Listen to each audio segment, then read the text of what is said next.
बहुत समय पहले बंगाल के एक छोटे शहर में रमेश नाम का एक युवक रहता था। वो बहुत ही साधारण परिवार का बेटा था।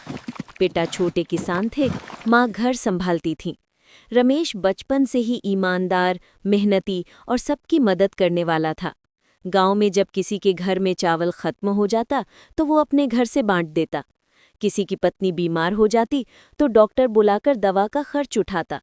धीरे धीरे लोग कहने लगे, रमेश हमारा बेटा नहीं, हमारी आसरा है। जब चुनाव का समय आया तो सबने मिलकर तय किया, हम अब बाहर के चालाक लोगों को नेता नहीं बनाएंगे, रमेश ही खड़ा हो, वही हमारी परेशानी समझता है। रमेश चुनाव लड़ा। लोगों ने अपने पैसे से प्रचार किया, नारे लगाए, हमारा नेता रमेश, सबके साथ हमेशा। नतीजा आया और रमेश आसानी से जीत गया। नया नेता बनकर रमेश ने शुरुआती कुछ महीने बहुत अच्छा काम किया। टूटी सड़कें ठीक हुईं, स्कूल में नई बेंचें आईं, गरीबों के लिए राशन मिलने लगा। लोग खुश होकर बोले, देखा, सही आदमी को नेता बनाया तो ऐसा ही होता है। लेकिन धीरे धीरे रमेश के आसपास अजीब लोग इकट्ठा होने लगे। एक व्यापारी आकर बोला, नेताजी, इस जगह पर बाजार बनाना है, आप बस साइन कर दीजिए, मैं आपको अलग से कुछ दूंगा। रमेश ने सोचा, मैंने इतना मेहनत किया है, अगर कुछ फायदा लूं तो क्या बुरा है। यही उसकी पहली रिश्वत थी। वो सोचने लगा, किसी को पता भी नहीं चला, अगर थोड़ा और करूं तो और मकान बना सकूंगा। दिन बीतते गए। रमेश छोटे कामों से बड़े बड़े कामों की ओर बढ़ने लगा। किसी को दुकान का लाइसेंस चाहिए, पैसा दो। किसी को स्कूल में शिक्षक की नौकरी चाहिए, पैसा दो। किसी की जमीन का कागज रुका है, बिना पैसे कुछ नहीं होगा।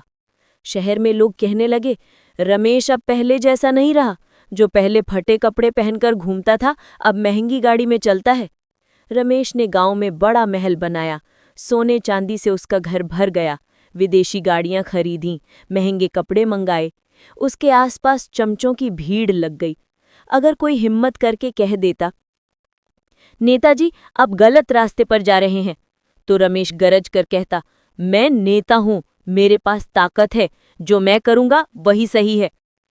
एक बार सरकार ने स्कूल बनाने के लिए करोड़ों रुपए भेजे। जिम्मेदारी रमेश को मिली, लेकिन उस पैसे से उसने शहर के बाहर विशाल फार्म हाउस बना लिया। जहां स्कूल होना था वहां आधी टूटी फूटी दीवार खड़ी रह गई। बच्चे पढ़ नहीं पाए। माँ बाप रोते हुए बोले, हमारे बच्चे अनपढ़ रह गए और नेता हमारे पैसे से महल बना रहा है। शहर के लोग सड़कों पर उतर आए और नारे लगाने लगे, लोभी नेता हाय हाय, जनता का दुश्मन चाहिए ना, चाहिए ना।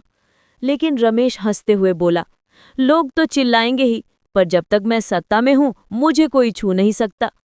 लोभ में अंधा रमेश ये नहीं देख पा रहा था कि उसके खिलाफ कितनी शिकायतें जमा हो रही थीं। एक दिन अचानक सरकारी अफसर शहर में आ गए। जांच शुरू हुई, कागजों से करोड़ों रुपए की भ्रष्टाचार की पोल खुल गई। उसके बैंक अकाउंट, विदेश भेजा पैसा, महल, गाड़ियां, सबका सबूत सामने आ गया। अफसरों ने कहा, ये नेता जनता का पैसा चुराता है, इसे जेल भेजा जाएगा। लोग सड़कों पर खुशी से झूम उठे।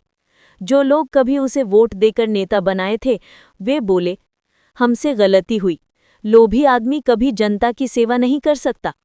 रमेश हथकड़ी पहनकर पुलिस वैन में चढ़ा। सड़क किनारे खड़े बच्चे तक चिल्लाए, लोभ का नेता चाहिए ना, चाहिए ना। जेल की अंधेरी कोठरी में रमेश दिन काटने लगा। जो कभी लाखों लोगों के सामने भाषण देता था, वो अब कोने में बैठकर सोचता, मेरी ये हालत क्यों हुई।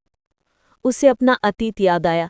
जब वो गरीबों की मदद करता था, लोग उसे प्यार करते थे, और जब उसने लालच में आकर जनता का पैसा हड़प लिया, सब खत्म हो गया। वो खुद आंसू बहाते हुए कहता, काश मैंने लालच ना किया होता, आज भी मैं जनता का प्रिय नेता होता। शहर के लोग उसकी कहानी सुनकर अपने बच्चों को समझाने लगे, बच्चों याद रखो, लालच में आंखें बंद करने से सच दिखाई नहीं देता। जो नेता अपने लालच पर काबू पा सके वही सच्चा नेता है, और जो लालच में अंधा हो जाए उसका अंत विनाश में होता है। लोगों के बीच ये कहावत फैल गई, लोभ से पाप, पाप से विनाश। नेता बने तो जनता की सेवा करो, अपनी जेब मत भरो।